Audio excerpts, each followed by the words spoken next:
අයවන්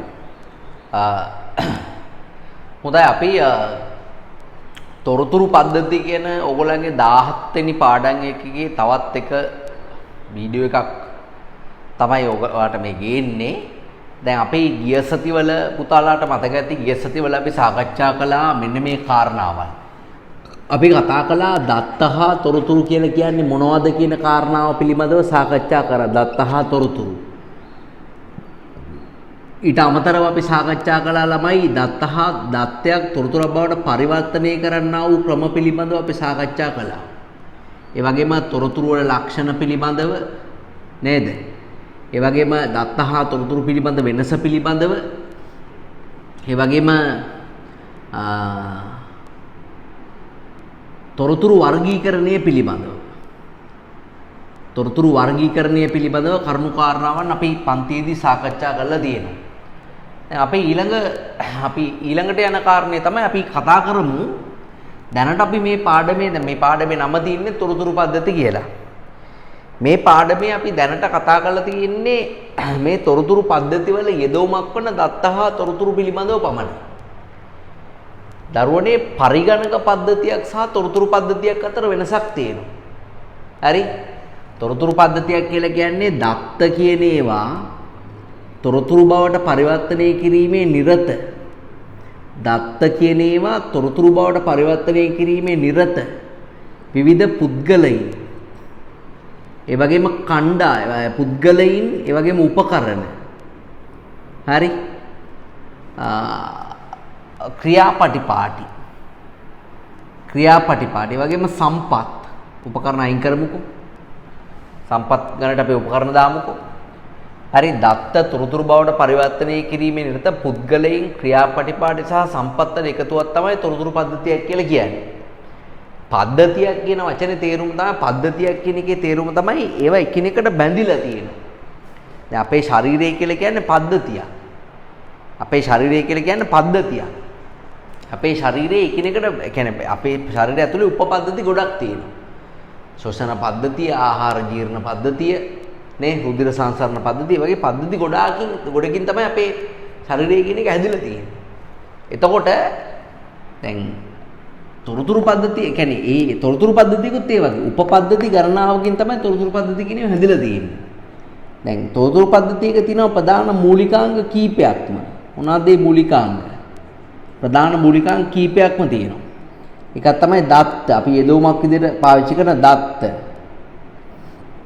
ඒ වගේම යන්ත්‍රෝපකරණ අපි කියනවා දෘඩාංග කියලා. ඒ යන්ත්‍ර හසුරුවන වැඩසටහන අපි කියනවා මුදුකාංග කියලා. ඒ යන්ත්‍රවල වැඩ කරන සේවකයෝ ජීවාංග. හරි? දත්ත, දෘඩාංග, මුදුකාංග, ජීවාංග. ඒ වගේම විවිධ ක්‍රියාපටිපාටි ඔය පාස්වර්ඩ් දාන ඒ වගේ ක්‍රියාපටිපාටි. දත්ත, දෘඩාංග, මුදුකාංග, ජීවාංග, ක්‍රියාපටිපාටි. ඒ වගේම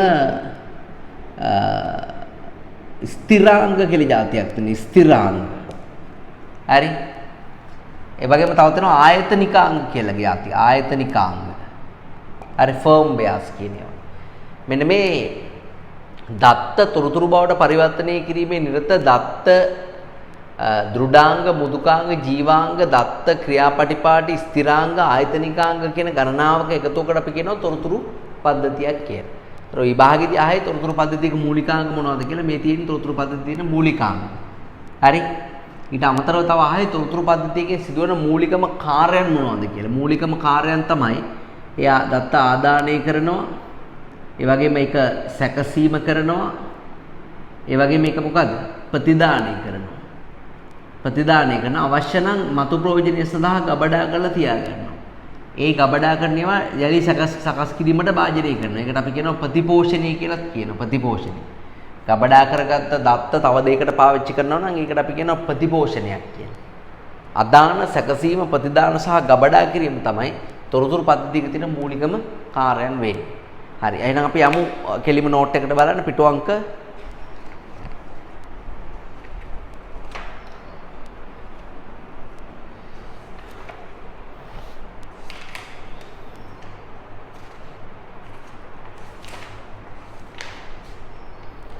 පිටු අංක 15 පෙන්නන්න. හරි. ඒකේ බලන්න තොරතුරු පද්ධති වලට අපි නිර්වචනයක් ලියන්න ඕන. ඊට පල්ලෙහායින් පොඩ්ඩක් නිර්වචන කීපයක් දාලා තියෙනවා බලන්න පුතේ. සංවිධානයක තීරණ ගැනීමට සහ පාලනයට සහාය වන තොරතුරු සැකසීම, ගබඩා කිරීම, බෙදා හැරීම සඳහා අන්තර් සම්බන්ධතාවයකින් යුක්ත විවිධ උපාංගවල එකතුවක් තමයි තොරතුරු පද්ධතියක් කියලා කියන්නේ. हाईलाइट කරගන්න එක.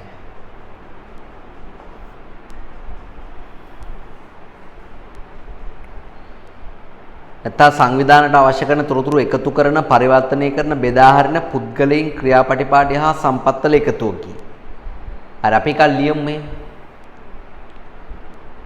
සංවිධානයකට අවශ්‍ය කරන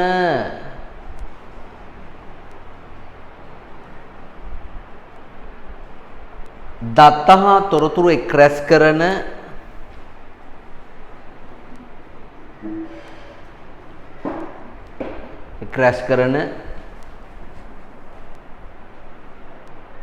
පරිවර්තනය කිරීම සහ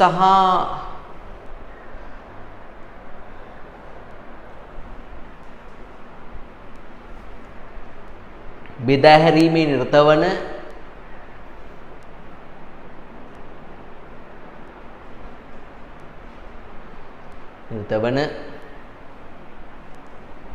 දෘඩාංග, මෘදුකාංග, ජීවාංග,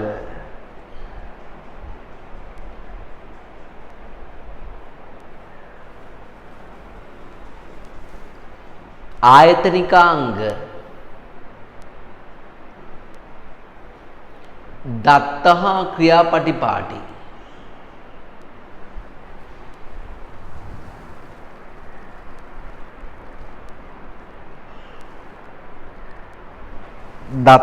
ක්‍රියාපටිපාටි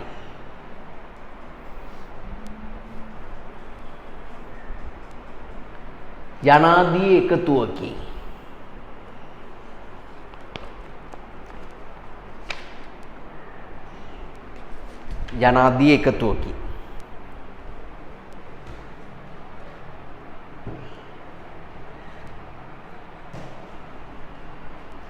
හරි. ඔයන්න එහා පැත්තේ පිටුවට. හරි ඒකේ තියෙනවා තොරතුරු පද්ධතියක ප්‍රධාන කාර්යයන් කියලා කොටසක්. අපි යමු ඊළඟ කොටසට පුතා. පිටු අංක 16. තොරතුරු පද්ධතියක ප්‍රධාන කාර්යයන්. පළවෙනි කියන ආදානය. ආදානය කියන්නේ දානවා, ඉන්පුට් කියනවා කියන්නේ. ඉන්පුට් කියන්නේ ඒකට. ඒ කියන්නේ දත්ත තමයි අපි ඇතුල් කරන්නේ. ආදානය. මෙතෙන් විවිධ දත්ත තොරතුරු පද්ධතියකට ඇතුල් කිරීම මින් අදහස් වේ. මේ සඳහා ආදාන උපකරණ පාවිච්චි කරනවා. දැන් ඇතුළට දාන්න පරිගණකයේ ඇතුළට දාන්න අපි පාවිච්චි කරන දැන් මේ අපේ අතේ මේ අපේ ඇඟේ තියෙන ඇතුළට දාන දේවල් පුතා. අපේ ඇඟේ තියෙන ඇතුළට දාන දේවල්.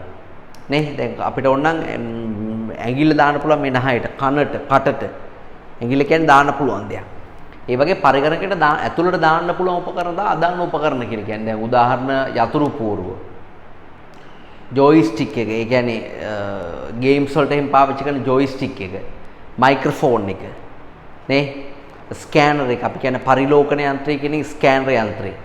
ඒ වගේ දේවල්, වීඩියෝ කැමරාව, ඒවා අදාන උපකරණ, අදානේ. හරි ඊට පස්සේ සැකසීම, දෙවෙනි එක කියන්නේ සැකසීම. අර දාපු දත්ත වර්ග කළා, තෝරලා, ගණනය කළා, සාරාංශ කිරීම පරිගණක අනුසාරයෙන් තමයි වෙන්නේ වර්තමානයේදී. සැකසීම. ඊට පස්සේ අවුට්පුට් කියලා කියන්නේ ප්‍රතිදාන. තොරතුරු පද්ධතියකින් වෙන මූලික කාර්ය. අදාන, සැකසීම, ප්‍රතිදාන. ප්‍රතිදානය කරන්නත් විවිධ උපකරණ තියෙනවා. එළියට දාන උපකරණ. දැන් මිනිස්සුන්ට දිව හැම එළියට දාන්න පුළුවන් ඕන නේ. ඒ වගේ එළියට දාන උපකරණ තියෙනවා. ස්පීකර් දෙක එළියට දාන උපකරණයක්. ඊට පස්සේ තව අපි ගත්තාම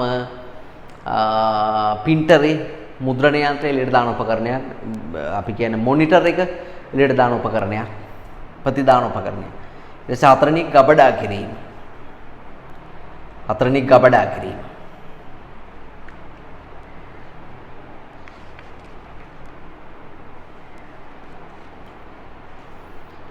රයිට් බලන්න මේ මතු ප්‍රයෝජනෙට අපිට පෙන් ඩ්‍රයිව් එකක හાર્ඩ් ඩිස්ක් එකක වගේ තැනක ගබඩා කරලා තියාගන්න පුළුවන් මේක. ඊට පස්සේ ඊට අමතරව ප්‍රතිපෝෂණීය කියන එකෙන් අදහස් වෙන්නේ පුතේ අපිට ඕනනම් මේ ගබඩා කරගත්ත දේවල් නැවත භාවිත කරන්න සපයන්න පුළුවන් විවිධ පාර්ශවෙන්ට. එතකොට ඒකට අපි කියනවා ප්‍රතිපෝෂණයක් කියලා. ඔයාලට බලන්න පුළුවන් පල්ලෙහා තියෙන රූප සරහන ඒවා තියෙනවා. හරි බලන්න අදාන තියෙනවා, සැකසීම තියෙනවා, ප්‍රතිදාන තියෙනවා, ගබඩා කිරීම තියෙනවා. ප්‍රතිදාන ප්‍රතිදාන ඒ කියන්නේ එක තොරතුරක් තව කෙනෙක්ට මේ දත්තයක් වෙන්න පුළුවන්. දැන් ගිණුම් ලිපිකරුවෙක් සකස් කරන ශේෂ පරීක්ෂුම කියන එකේ ගිණුම් ලිපිකරුවට තොරතුරක් වුණාට නමුත් මූල්‍ය කළමනාකරුවෙක් ඒක අවසාන ගිණුම් හදන්න පාවිච්චි ගණකාධිකාරීවරයෙක් ඒක අවසාන ගිණුම් හදන්න පාවිච්චි කරොත් ඒ මේ ශේෂ පරීක්ෂුම කියන එක ලිපිකරුවට තොරතුරක් කරන ශේෂ පරීක්ෂුම ගණකාධිකාරීවරයට අවසාන ගිණුම් හදන්න මොකක් වෙනවද? යෙදවුමක් වෙනවා. නේ? ඒ නිසා එක තැනක තියෙන ප්‍රතිදාන තව තැනකට දෙන්නත් පුළුවන් යෙදවුම් විදියට. එන්නේ එකට අපි කියනවා ප්‍රතිපෝෂණය කියලා. ඔය වටේට ඉන්නේ අයිතිකරුවෝ, කළමනාකරුවෝ, ව්‍යවස්ථාපිත ආයතන සේවකයෝ, ඒ වගේ අය අර ඒකේ පල්ලෙහා කොටුවේ සේවකයෝ කියලා ලියා ගන්න පුතේ. අයිතිකරුවෝ ඉන්නවා, තරංකරුවෝ ඉන්නවා, ව්‍යවස්ථාපිත ආයතන තියෙනවා. එක කොටුවක් ඉස්සලා තියෙනව නේද ටියුට් එකේ. එතන ලියා ගන්න සේවකීන් කියලා. ඔය තමයි ආයතනයේ තියෙන තොරතුරු පද්ධතිය බලන කට්ටිය. ආයතනයේ තියෙන තොරතුරු පද්ධතිය බලලා තීරණ ගන්න කට්ටිය තමයි ඒගොල්ලෝ. එකපාරක් විභාගෙදී ඇහුවා මේ එකපාරක් එක්සෑම් එකේදී ඇහුවා පුතා තොරතුරු පද්ධතියක් සහ සංවිධානයක් අතර පවතින උනන්දුවක් දක්වන පාස් අතර පවතින සම්බන්ධය රූප සරහනකින්. එතකොට වා තොරතුරු පද්ධතියේ මූලිකාංග ටික ලියනවා. ඒක වට කරලා වටේට දානවා කවුද? උනන්දුවක් දක්වන පාස් ටිකක්. ඒ කියන්නේ ඒගොල්ලෝ අනිවාර්යෙන් අපේ තොරතුරු පද්ධතියේ ප්‍රවේශලා ඒවා පරිශීලනය කරනවා. right ඊට පස්සේ අපි යමු ඊළඟ කොටසට යමු. එක වැදගත් ප්‍රශ්නයක් විභාගයටත් ආවා. ආයතනයක් විසින් භාවිත කර ලබන තොරතුරු පද්ධතියකින් ඉටුවන කාර්යභාරයේවත් ඒවා භාවිත කිරීමේ ප්‍රධාන අරමුණ මොකක්ද කියලා අහන. තොරතුරු පද්ධතියක් භාවිත කිරීමේ සංවිධානයේ කාර්යක්ෂමතාවය. ඒ කියන්නේ සම්පත් නාස්තිය කියන එක අඩු වෙනවා. කාර්යක්ෂමතාවය වැඩි වෙලා සඵලදායකත්වය. ඒ කියන්නේ අරමුණු ඉටු කරගැනීමේ හැකියාව වැඩි වෙනවා. මම ලියන්නේ. සංවිධානයක කාර්යක්ෂමතාවය සහ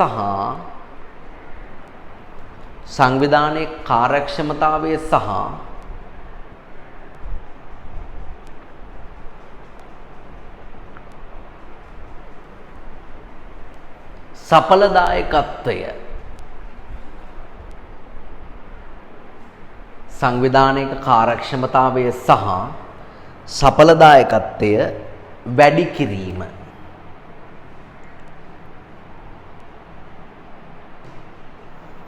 ඒක තමයි මූලිකම කාර්යභාරය වෙන්නේ.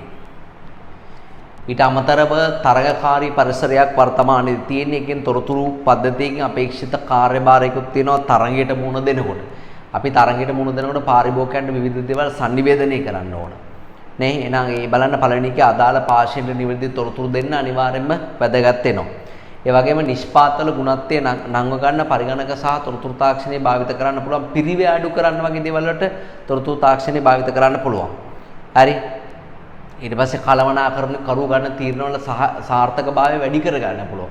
ඉතින් ඔන්න ඔය වගේ මේ වර්තමාන තරංකාරී පරිසරයට තොරතුරු පද්ධතිය වල අවශ්‍යතාවයක් තියෙනවා. තරංගයට මුහුණ දෙන්න, ගුණත්වය වැඩි කරන්න, හරි. ඊට පස්සේ පිරිවැය අඩු කරගන්න, හරි. තොරතුරු sannivedanaya කරන්න, වෙළඳපළ තොරතුරු රැස් කරන්න, මේ වගේ දේවල් වලට අනිවාර්යයෙන්ම තොරතුරු තාක්ෂණය කියන එක පද්ධතිය කියන එක වැදගත් වෙනවා. ඒ වගේම ඊළඟට තව අපෙන් අහනවා තොරතුරු පද්ධතියක අවශ්‍යතාවයේ හිවත් වැදගත්කම කුමක්ද කියලා අහනවා. රයිට් අපි ලියමු තොරතුරු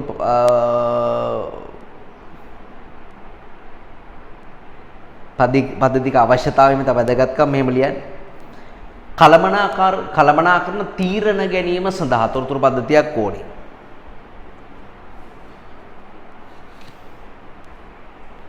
කළමනාකරන තීරණ ගැනීම සඳහා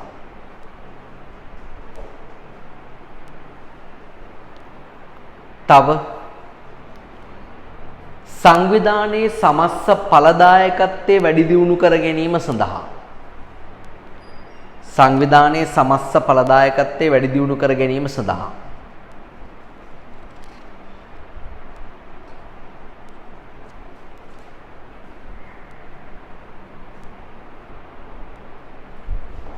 ඊළඟ ව්‍යාපාරයේ දෛනික කාර්යයන්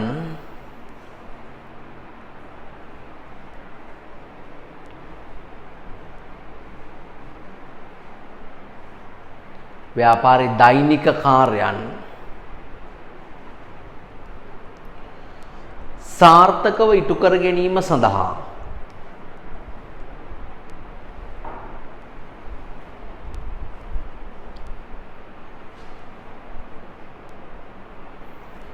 සාර්ථකව ඉටු කර ගැනීම සඳහා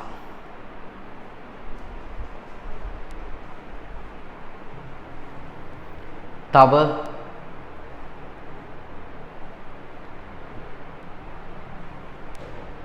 ආයතනයේ පරමාර්ථ සහ අරමුණු නිවර්දිව ළඟා කර ගැනීම සඳහා තොරතුරු පද්ධතියක් උපකාර වෙනවා. ආයතනයේ පරමාර්ථ සහ අරමුණු නිවර්දිව ළඟා කර ගැනීම සඳහා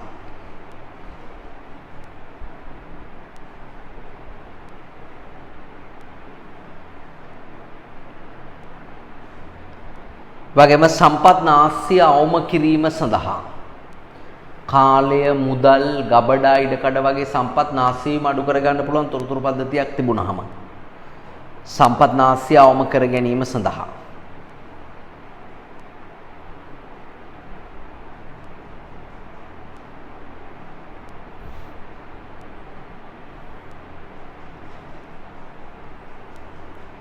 right ඔන්න තොරතුරු පද්ධතියක අවශ්‍යතාවය හෙවත් වැදගත්කම අපි ඊට කලින් කතා කළා තරංගයට මුහුණ දෙනකොට තොරතුරු පද්ධතියකින් වන උපකාර මොනවද කියලා.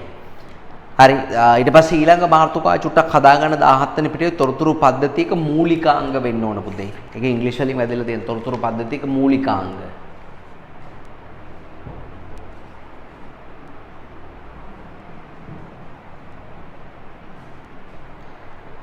තොරතුරු පද්ධතියක මූලිකාංග. හරි ලියන්න පළවෙනි එක දෘඩාංග. දෘඩාංග කියන එකෙන් අදහස් වෙන්නේ පුතේ යන්ත්‍ර කොටස් තමයි දෘඩාංග කියන එකෙන් අදහස් වෙන්නේ යාන්ත්‍රික කොටස් දෘඩාංග.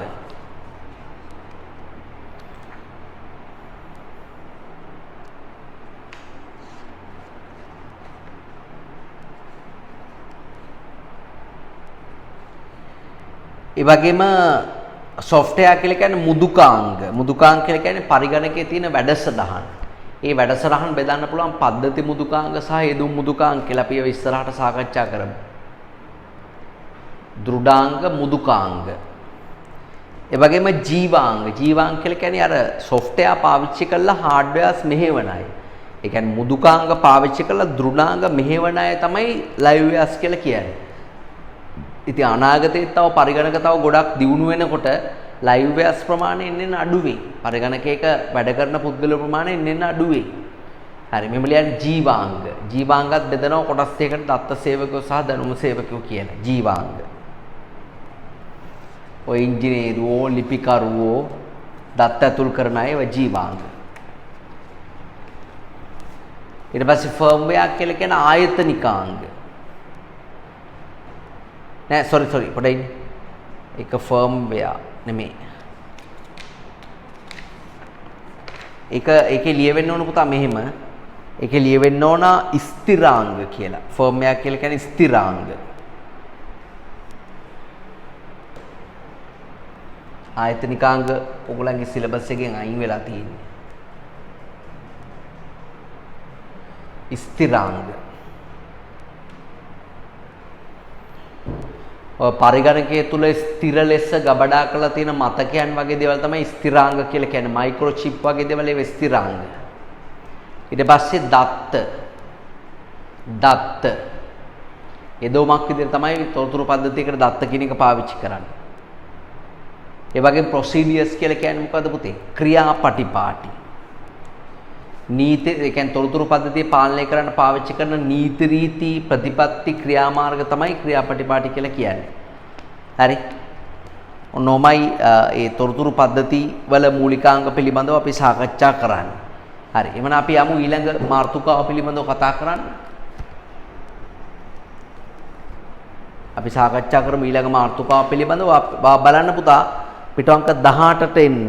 පිටු අංක 18 තොරතුරු පද්ධති වර්ග කරලා තියෙනවා චුට්ටක් බලන්න. විනාඩියක් අරගෙන ඒක මාතෘකාවත් හදාගන්න තොරතුරු පද්ධති වර්ගීකරණය වෙන්න ඕනේ ඒක. තොරතුරු පද්ධති වර්ගීකරණය වෙන්න ඕනේ. ඒ තොරතුරු පද්ධති වර්ගීකරණය කියලා හදලා එතන තියෙන තොරතුරු පද්ධති වර්ග කරලා තියෙන ආකාරය බලන්න.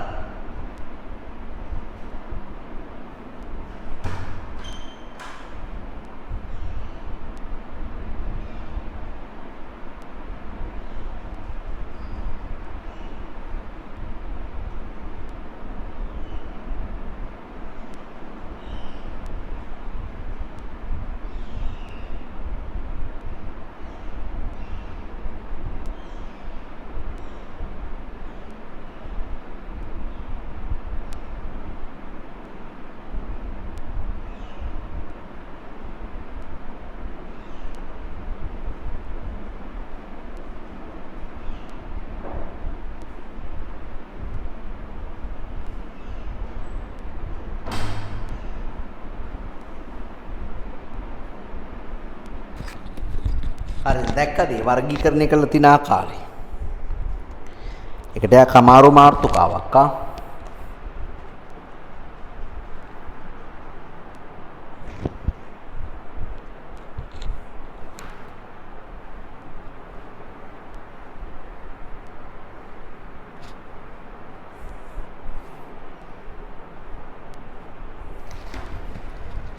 හරි එමනම් අපි යමු දැන් ඔයා කියව ගන්නත් ඇති ඔයාලට මම වෙලාව දුන්නා කියව ගන්න තොරතුරු පද්ධති වර්ගීකරණය පිළිබඳව. හරි අපි එහෙනම් යමු ඊළඟ මාතෘකාව තොරතුරු පද්ධති වර්ගීකරණය. දැන් පුතාලා දන්නවනේ එක දෙයක් අපිට පදනම් කීපයකට වර්ග කරන්න පුළුවන් කියලා. දැන් ප්‍රජාව ගත්තොත් ස්ත්‍රී පුරුෂ නේද? රටවල් වශයෙන්, ජාතීන් වශයෙන්, ආගම් වශයෙන් එක එක විදියට අපිට වර්ග කරන්න පුළුවන්. විවිධ විදියට වර්ගීකරණය කිරීමේ හැකියාවක් අනිවාර්යයෙන්ම තියෙනවා. දැන් දරුවනේ දැන් තොරතුරු පද්ධතිය කියන ඒවා වර්ග කරනකොට අපිට පාවිච්චි කරන්න පුළුවන් පදනම් තියෙනවා ගණනාවක්. හරි. අපිට තොරතුරු පද්ධතිය කියන ඒවා වර්ග කරන්න පුළුවන් භාවිත කරන මට්ටම අනුව. භාවිත කරන කළමනාකරන මට්ටම අනුව වර්ග කරන්න පුළුවන්. මට්ටමාන කළමනාකරන මට්ටමාන. එහෙම නැත්නම් තොරතුරු පද්ධතියේ ප්‍රයෝජනය එහෙම නැත්නම් භාවිතයේ මත වර්ගීකරණය කරන්නත් පුළුවන් භාවිතයේ මත. එහෙම නැත්නම් භාවිතා කරන කළමනාකරන සීතය අනුව කළමනාකරන සීතය කියලා කියන්නේ දැන් ආයතනයේ කළමනාකරන සීත 4යි තියෙන්නේ ප්‍රධාන වශයෙන්. ආයතනයේ කළමනාකරන සීත 4යි තියෙන්නේ ප්‍රධාන වශයෙන්. මොනවද ඒ කළමනාකරන සීත 4? එකක් තමයි නිෂ්පාදනයේ තියෙනවා. තව එකක් තියෙනවා අලෙවිකරණයේ තියෙනවා. තව එකක් තියෙනවා මානව සම්පත් කළමනාකරණයේ තියෙනවා. තව එකක් තියෙනවා නිෂ්පාදන අලෙවි මූල්‍ය කළමනාකරණයේ තියෙනවා. ඊට අමතරව පර්යේෂණ කටයුතු වගේ දේවලුත් තියෙනවා. මේ තමයි සාමාන්‍යයෙන් ආයතනයක තියෙන ප්‍රධානම වැඩ 4 වෙන්නේ. එතකොට භාවිතා කරන කළමනාකරන සීතය අනුව තොරතුරු පද්ධති වර්ගීකරණය කරන්න කිව්වොත් හරිම සරලයි.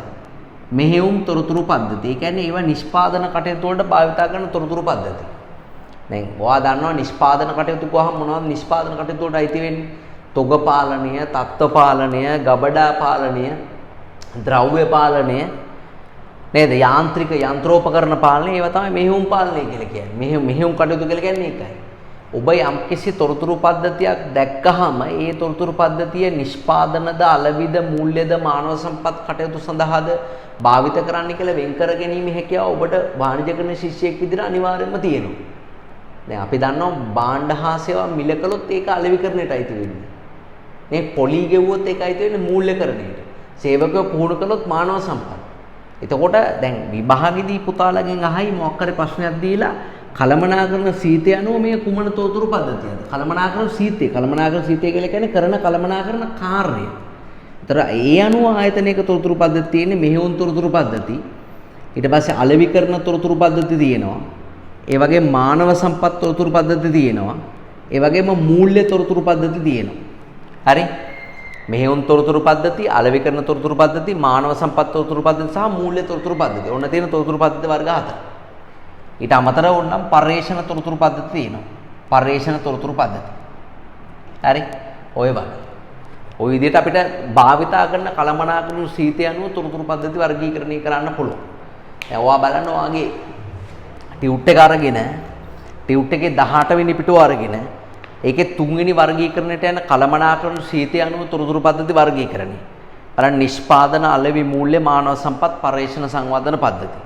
හරි ඔයා යන්න කෙලිම ඔයාගේ පිටුව අංක පුතා 27ට යන්න. ඔයාගේ පිටුව අංක 27ට යන්න. ඒකේ තියෙනවා කළමනාකරන සීතයන් අනුව තොරතුරු පද්ධති වර්ගීකරණය. අලෙවිකරණ තොරතුරු පද්ධති. බලන්න අලෙවි කළමනාකරණට අදාළව තොරතුරු සකස් කිරීමට පිටුව ඇති තොරතුරු පද්ධති වේ.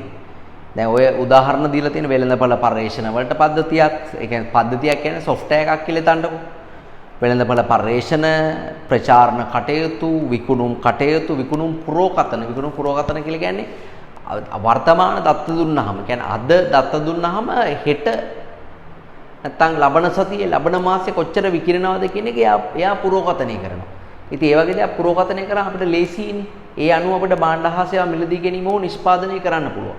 නිෂ්පාදනාංශයට අපිට උපදෙසක් දෙන්න පුළුවන් මෙන්න මේ විදිහට වැඩ කරන්න කියලා. තේරෙනවද?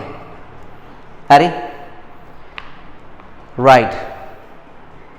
යාළුවිකරණ තොරතුරු පද්ධති. ඊට පස්සේ මූල්‍ය හා ගිණුම් කරන තොරතුරු පද්ධති බලන්න. මූල්‍ය හා ගිණුම් කරන කටයුතු සඳහා පිටුව ඇති තොරතුරු පද්ධති වේ. උදාහරණ මුදල් කළමනාකරණය, ප්‍රාග්ධන අයවැයකරණය, මූල්‍ය සැලසුම්කරණය, මූල්‍ය පුරෝකතන. හරි මුදල් කළමනාකරණය කියලා කියන්නේ මුදල් එන ඒවා යන ඒවා මැනේජ් කරන තොරතුරු පද්ධති තියෙනවා. අයවැය සකස් කරන ඒවා. ඒ කියන්නේ අනාගත ආදායමයි අනාගත වියදමයි. අනාගත ලාභය හෝ අලාභය හදන්න පුළුවන්. ගිණුම් සකස් කරන්න පුළුවන්. හරි. ඒ වගේ දේවල් වලට තියෙන පද්ධති තමයි මූල්‍ය ගිණුම් කරන තොරතුරු පද්ධති කියලා කියන්නේ. මෙහෙයුම් පද්ධති කියන්නේ ආයතන නිෂ්පාදන කටයුතු වලට උපකාර කරන පද්ධති. උදාහරණ බලන්න ගැනුම් සැලසුම් පාලනය කිරීමේ පද්ධති, ඊට පස්සේ පරිගණක සමෝදානික නිෂ්පාදනයේ සිම් වගේ දේවල්. පරිගණක සමෝදානික නිෂ්පාදනය ඔය සිම් CIM තාක්ෂණය, CAD තාක්ෂණය ඒව ගැන මම නිෂ්පාදන කළමනාකරණදී කියලා දුන්නා. යන්ත්‍රෝපකරණ පාලනය කරන පද්ධතිය කියන්නේ උදාහරණයක් විදිහට ඔය මේ මොනවාද අපි කියනවා මේ ඒකට කියනවා CNC ක්‍රමය කියලා. කම්පියුටර් නියුමරික් කන්ට්‍රෝල් මැෂින් එක ඔන් වෙන වෙලාව ඔෆ් වෙන වෙලාව. මැෂින් එකට විවේක ලැබෙන වෙලාව. ඒ ඔක්කොම කම්පියුටරෙන් ප්‍රෝග්‍රෑම් කරන්න පුළුවන්. මානව සම්පත් තොරතුරු පද්ධති කියලා කියන්නේ සේවකව පුහුණු කරන්න, වැටුප් වේතන ගෙවන්න, පැමිණීම සටහන් කරන්න, නේ සේවකව පිළිබඳ වාර්තා තියාගන්න, ඒ සේවකව සංවර්ධනය කරන්න, ඒ වගේ දේවල් වලට පාවිච්චි කරනවා නම් ඒවා මානව සම්පත් තොරතුරු පද්ධති. පර්යේෂණ තොරතුරු පද්ධති ගාම නිෂ්පාදිත සංවර්ධනය කරනවා වෙළඳපළ පර්යේෂණ ඒවා. හරි. ප්‍රවර්ධන පර්යේෂණ ඒවා.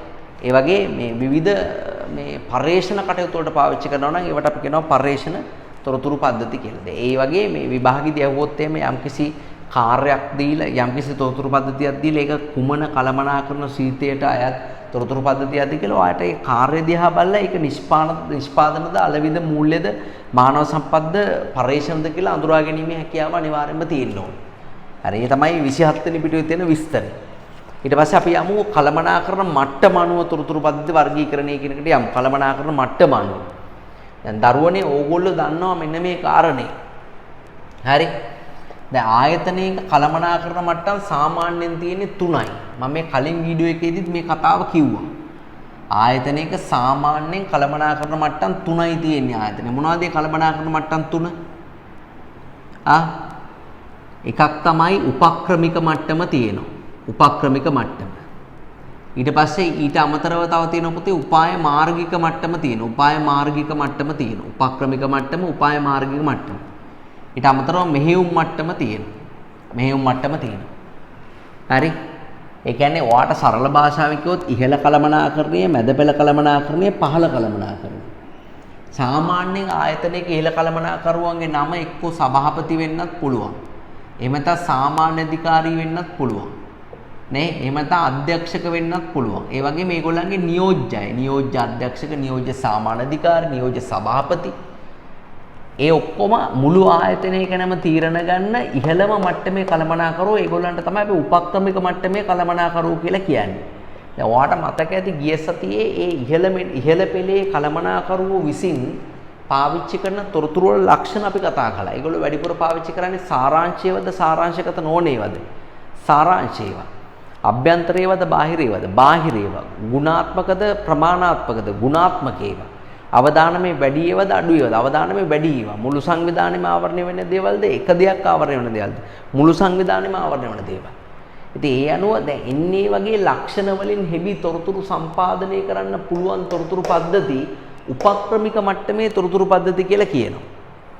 හරි තීරණ ගැනීම පහසු වීම සඳහා නිකන් බලන් ඉඳලා තීරණයක් දෙන්න පුළුවන් විදිහේ තොරතුරු පද්ධති වලට අපි කියනවා උපක්‍රමික තොරතුරු පද්ධතියක් කියලා කියනවා. උපක්‍රමික මට්ටමේ තොරතුරු පද්ධතියක් කියලා කියනවා. මොකද මේ ඇයට පරිගණක හසුරවන්න ලොකු වෙලාවක් නැහැ.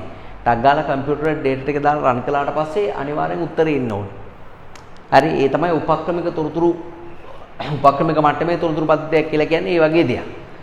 ඊට පස්සේ මෙහෙයුම් මට්ටම කියන එකෙන් අදහස් වෙන ඔබ දන්නවා මෙහෙයුම් මට්ටම කියලා කියන ආයතනයක එදිනදා නිෂ්පාදන කටයුතු සිදුවෙන දේ තමයි මෙහෙයුම් කටයුතු කියලා කියන්නේ. ඒතර මෙහෙයුම් මට්ටමේ ඉන්නට උදාහරණ තමයි මෙහෙයුම් මට්ටමේ ඉන්නට උදාහරණ තමයි ගබඩා පාලකවරේ මෙහෙයුම් මට්ටමේ.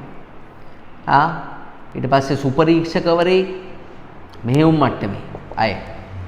ඒ අය කරන්නේ එදිනදා Tamanට ලැබෙන දත්ත හා තොරතුරු ටික වාර්තා කරලා අවශ්‍ය පාර්ශ්වයෙන් සම්පාදනය කිරීම තමයි මේ මෙහෙයුම් කටයුතු වල අය කරන්නේ. ඉතින් මේ අයගේ පරිශීලනය සඳහා තියෙන තොරතුරු පද්ධතිය මෙහෙයුම් මට්ටමේ තොරතුරු පද්ධතිය. දැන් සේවක පැමිණීම සටහන් කිරීමේ පද්ධතිය. ඒක භාවිතා කරන සීතයට අනුව නම් මානව සම්පත්. හැබැයි කළමනාකරන මට්ටම අනුව නම් ඒක මෙහෙයුම්. මොකද ඒක පල්ලෙහා පෙළේ කළමනාකරුවෝ කරන්නේ එදිනදා එන සේවකයන්ගේ පැමිණීම සටහන් කර ගැනීම. තේරෙනවද මං කියන දේ?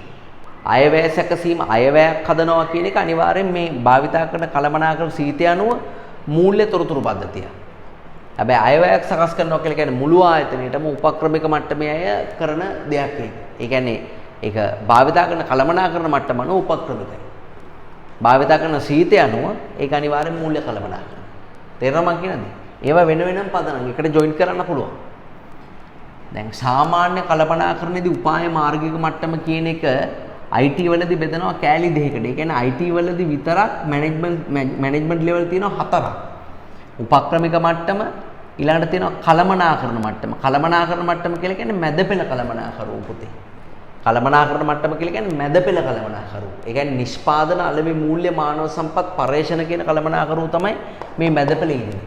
එයාලා තමන්ගේ අංශය මෙහෙයවීම හා පාලනය කරනවා. මේ මෙහෙයවීම හා පාලනය කරනකොට ඒගොල්ලන්ට වාර්තා වශයෙන් රිපෝට්ස් වශයෙන් තොරතුරු ඕන වෙනවා.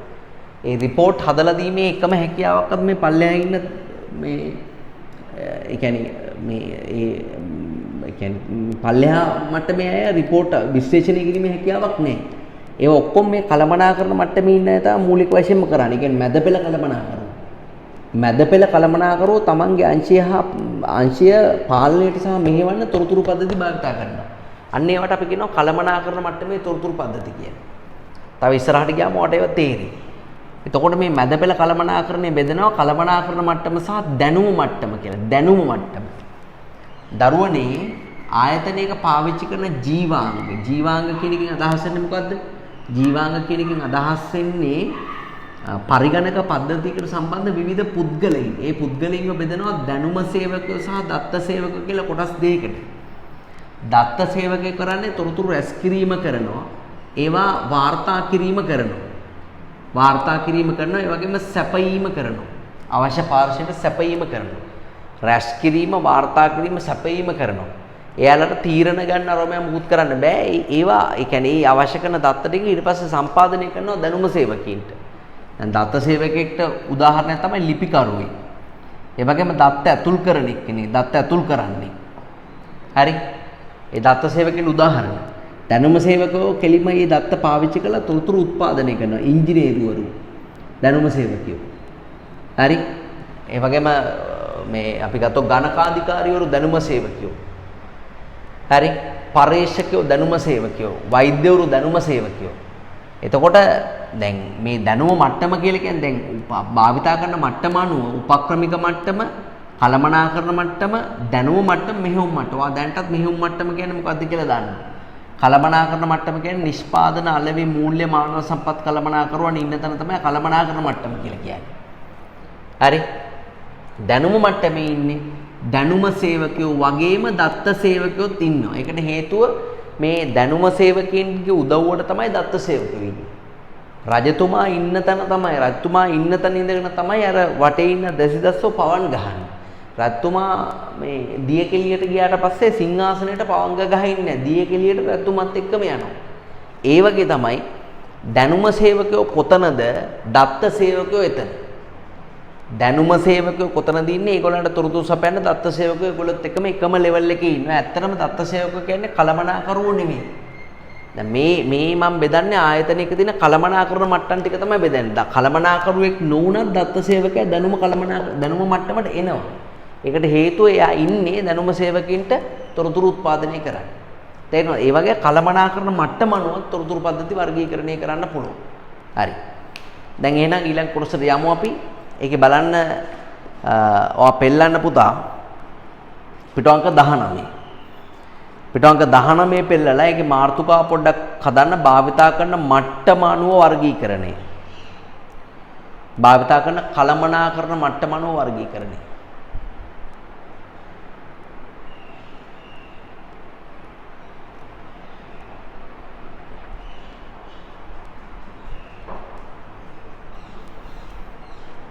භාවිතා කරන කලමනාකරන මට්ටම අනුව වර්ගීකරණය.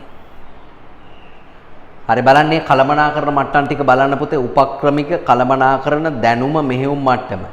ඔයාට ඕන ඕකේ රූප සරහනේ දකුණු අත පැත්තෙන් ඕන්නේ තියෙනවා ඒක. දැන් උපක්‍රමික මට්ටම බලන්න සාමාන්‍ය අධිකාරී කලමනාකරන මට්ටමට සිතිය හා නියෝජ්‍ය කලමනාකරුවෝ සිතිය කියලා කියන්නේ එක එක වැඩ කරන ඒ කියන්නේ නිෂ්පාදන කලමනාකරුවෝ අලෙවි මූල්‍ය මානව සම්පත් කියන එක තමයි සිතිය කියලා කියන්නේ. දැනුම් මට්ටමේ ගණකාධිකාරී නීතිඥ වගේම දත්ත අතුල් කරන අය දැනුම මට්ටමේ ඉන්නේ. කියන්නේ දැනුම මට්ටමේ දත්ත සහ දැනුම කියන සේවකයෝ දෙගොල්ලොම ඉන්නවා. මෙහෙයුම් මට්ටමේ වැඩ පරීක්ෂකවරු සුපරීක්ෂකවරු ඉන්නවා. හරි බලන්න ඉහත රූපසරහනේ පරිදි මට්ටම් හතරක් ආයතනයක තිබෙන අතර එම මට්ටම් වල භාවිතා කරන තොරතුරු පද්ධති එම මට්ටම් වලට අයත් තොරතුරු පද්ධති කියලා හඳුන්වන්නේ. ඊට සඳහන් කළ පද්ධති විස්තරාත්මකව. රයිට්. හරි පුතාලා විනාඩි 5ක් අරගෙන උපක්‍රමික මට්ටම, කලමනාකරන මට්ටම, දැනුම මට්ටම, මෙහෙයුම් මට්ටම කියන හතරම පුතාලා කියව ගන්න විනාඩි 5ක් කරගෙන නිකන් පාඩම් කරගන්න එපා. නිකන් කියව ගන්නකො.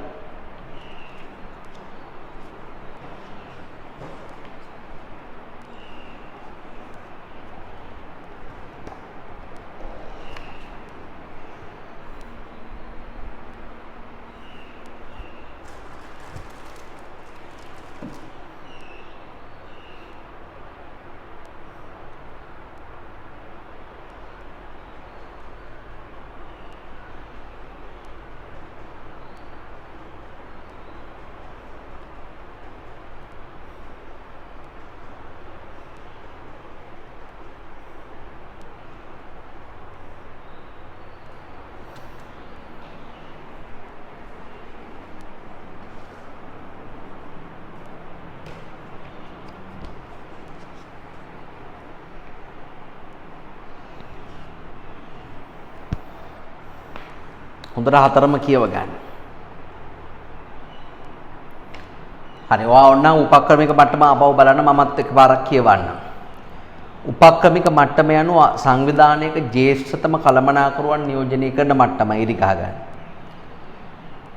එතකොට මේගොල්ලෝ මුළු ආයතනය සඳහාම ඉදිරි ගමන් මඟ තීරණය කරනු ලබන මුළු ආයතනයටම හා දිගු කාලව බලපාන තීරණ කරනු ලැබේ කියන එක හයිලයිට් කරගන්න.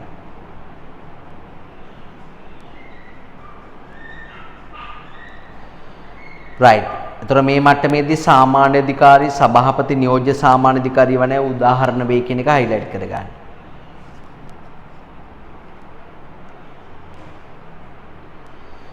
රයිට්. කළමනාකරන මට්ටමේ පද්ධති කියන එකට යන්න. මෙම මට්ටමේ සිටින කළමනාකරුවන් විසින් උපක්‍රමික මට්ටමේ කළමනාකරුවන් විසින් තීරණය කරන ලද අරමුණු ඉටු කර ගැනීමට අවශ්‍ය සැලසුම් සකස් කර ඒ අනුව මෙහෙයවීම හා පාලනය සිදු කර. ඒ කියන්නේ මේ මැද පෙළ කළමනාකරුවෝ කරන්නේ ඉහළ කළමනාකරුවන්ගේ තීරණ ක්‍රියාත්මක කරන්න අවශ්‍ය කරන සැලසුම් හදලා තමන්ගේ අංශයේ පාලනය කරන එක තමයි කරන්නේ. හරි. උදාහරණ ලෙස නිෂ්පාදන අලෙවි මූල්‍ය මානව සම්පත් කළමනාකරුවෝ සහ ඒ අයගේ නියෝජ්‍ය කළමනාකරුවෝ. රයිට්. දැනුම් මට්ටම බලන්න දැනුම් මට්ටමේ දැනුම සහ දත්ත කියලා සේවකයෝ දෙන්නෙක් ඉන්නවා කියන එක හයිලයිට් කරගන්න. දැනුම් මට්ටම කියලා කියන්නේ ඉහළ අධ්‍යාපන සුසුකම් තියන අය තමයි දැනුම් මට්ටම කියලා කියන්නේ. නීතිඥ, ගණකාධිකාරී, ඉංජිනේරු වගේ වෘත්තිකයෝ.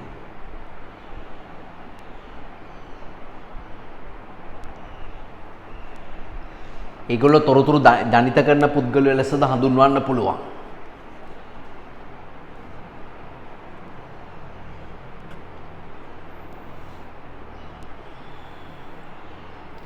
දත්ත සේවකීන් කියලා කියන්නේ තොරතුරු බෙදා හරින නැවත පිටපත් කරන ලිපිකරු වැනි වෘත්තිකයන්. ඒක හයිලයිට් කරගන්න. ඒ දත්ත සේවකයෝ ප්‍රධාන වශයෙන්ම කරන්නේ තොරතුරු එකතු කළා ඒවා කොපි කරලා පරිගණකයට පිටපත් කරලා බෙදා හැරීම වගේ දේවල් තමයි කරන්නේ. රයිට්. මෙහෙයුම් මට්ටමේ තොරතුරු පද්ධති කියලා කියන්නේ ආයතන කියන 15ම මට්ටමට මේක අයිති වෙන්නේ. එදිනෙදා ගණතුරු සිදු කරන එක තමයි මේගොල්ලන්ගේ වැඩේ වෙන්නේ. උදාහරණ ලියන්න බැංකු පරීක්ෂකවරු, බැංකු නිලධාරීන්, ගබඩා බාරකරුවන් වගේ කළමනාකරන සේවකයෝ. රයිට්. ඒක තමයි මෙහෙයුම් මට්ටමේ තොරතුරු පද්ධති කියලා කියන්නේ. හරිද? හරි මං අන්තිමට මේ ඔක්කොම සාරාංශ කරන්නම් එතකොට තව තේරෙයි. හරි ඊට පස්සේ අපි යමු ටිකක් අමාරුම පදනමට භාවිතය අනුව. කියන්නේ කොයි වැඩේටද පාවිච්චි කරන්නේ? මේ පළවෙනි එක කවුද පාවිච්චි කළේ? කුමන කළමනාකරන සීතලද පාවිච්චි කරේ? ඊළඟට කුමන ප්‍රයෝජනයටද?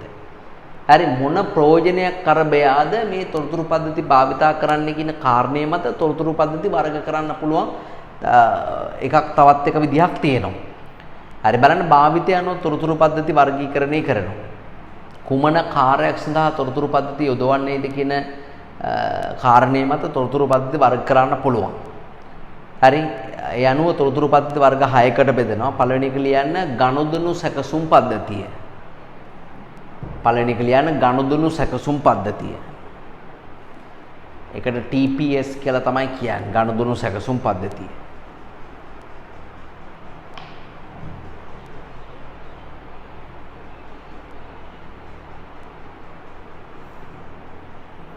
TPS.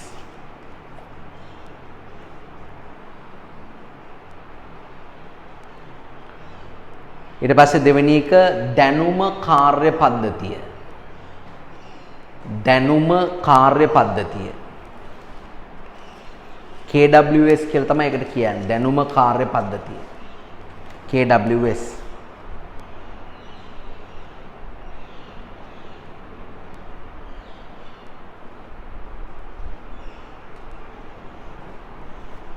දැනුම කාර්ය පද්ධතිය. ඊළඟට OAS කියලා කියන්නේ මොකද්ද පුතා? කාර්යාල ස්වයංකරණ පද්ධතිය.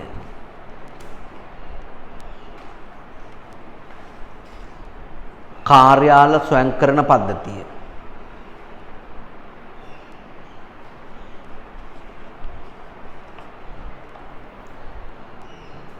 කාර්යාල ස්වයංකරණ පද්ධතිය. ස්වයංක්‍රීය පද්ධතියකවත් කමක් නැහැ.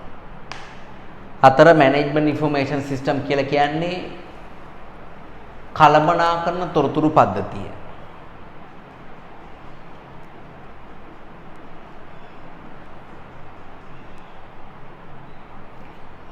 කළමනාකරන තොරතුරු පද්ධතිය.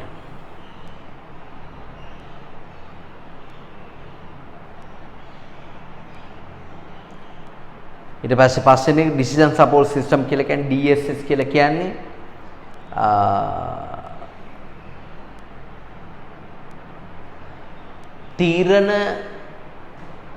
තීරණ උපකාරක පද්ධතිය.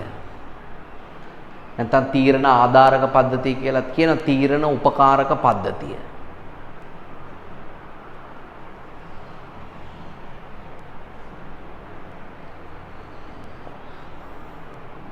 ඊළඟට ESS කියලා කියන්නේ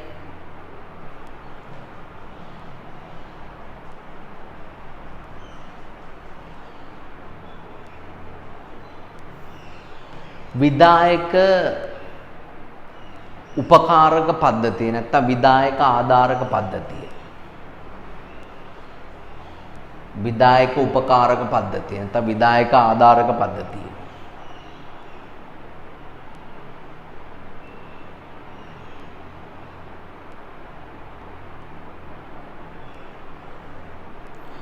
ඊට පස්සේ ඔය ඔක්කොම එකතු කරපු පද්ධතියකුත් තියෙනවා. ඒ ඔක්කොගෙම ගන්න පුළුවන් වැඩ එකකින් ගන්නත් පුළුවන්. ඒවා ටිකක් සාමාන්‍යයෙන් ගණන් අපි ආටිෆිෂල් ඉන්ටෙලිජන්ට් කියලා කියන්නේ. ඒකට කෘත්‍රිම බුද්ධිය කියලා කියන්නේ. ඒකට හරි ඒකේ නමත් අපි ලියමු ව්‍යාපාර බුද්ධි තොරතුරු පද්ධතිය. බිස්නස් ඉන්ටෙලිජන්ස් සිස්ටම් කියන්නේ ව්‍යාපාර බුද්ධි තොරතුරු පද්ධතිය.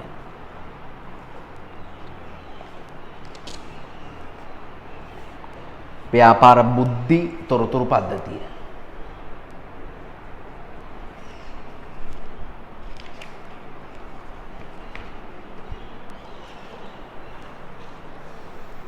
ව්‍යාපාර බුද්ධි තොරතුරු පද්ධතිය. හරි. ඊට පස්සේ දැන් අපි ඔය තොරතුරු පද්ධති පිළිබඳව ටට්ටක් ගාලා සාකච්ඡා කරමු. ඔය තොරතුරු පද්ධති පිළිබඳව.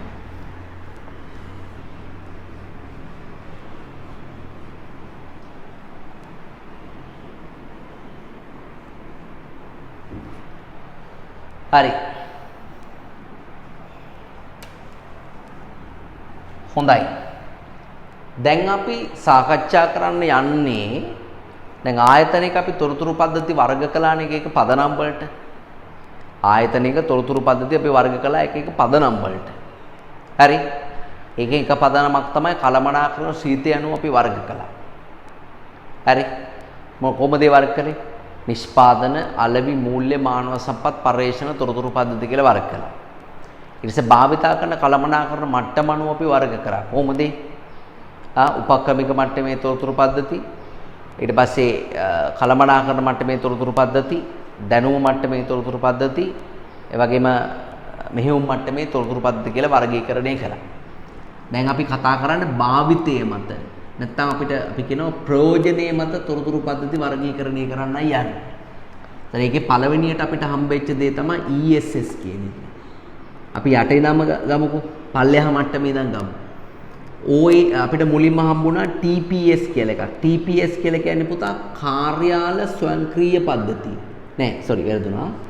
TPS කියලා කියන්නේ ගනුදෙනු සැකසුම් පද්ධතිය. ගනුදෙනු සැකසුම් පද්ධතිය. හරි. දැන් ඔයාලට මේ නමින්ම පේන එදිනෙදා ආයතනයක එදිනෙදා ගනුදෙනු සැකසීම. සැකසීම කියලා කියන්නේ කියන එකෙන් අදහස් වෙන්නේ මූලිකව වාර්තා කිරීම. මොකොත් වෙනස්කම් කරන්නේ ඒකට පාවිච්චි කරන තොරතුරු පද්ධතියක් තමයි ගනුදෙනු සැකසුම් පද්ධතියක් කියලා කියන්නේ. ආයතනයක කොච්චර එදිනදා ගනුදෙනු වෙනවද? දැන් සේවකාංශයෙන් සේවක පැමිණීම. මූල්‍යාංශයෙන් මුදල් ලැබීම, මුදල් ගෙවීම. අලෙවිකරණාංශයෙන් ඇනෝම් ලැබීම, භාණ්ඩ සැපයීම. නේ? ඒ වගේ මෙහෙයුම් අංශයෙන් තොග ලැබීම, තොග නිකුත් කිරීම වගේ දේවල්. ඒ වගේ එදිනදා ගනුදෙනු විවිධ ආයතනයේ විවිධ සෙක්ෂන් වල විවිධාකාරයට වෙනවා එදිනදා ගනුදෙනු. ඒ එදිනදා ගනුදෙනු නිවැරදිව වාර්තා කරලා තියාගන්න තමයි TPS එක පාවිච්චි කරන්නේ. TPS එක පාවිච්චි කරන්නේ. ඊට පස්සේ තව තියෙනවා පුතා OAS කියලා සිස්ටම් එකක්, ඔෆිස් ඔටෝමේෂන් සිස්ටම්, කාර්යාල ස්වයංක්‍රීය පද්ධතිය, කාර්යාල ස්වයංකරණ කියලා නෝවාලියාගත කමන්නේ ස්වයංකරණ පද්ධතිය. හරි. දැන් ඔයාලට පේනවා කාර්යාල ස්වයංක්‍රීය කියලා කියන්නේ කාර්යාලීය වැඩ කරන තමයි මේ OAS එක පාවිච්චි කරන්නේ. කාර්යාලයේ වැඩ කරන්නේ. හරි.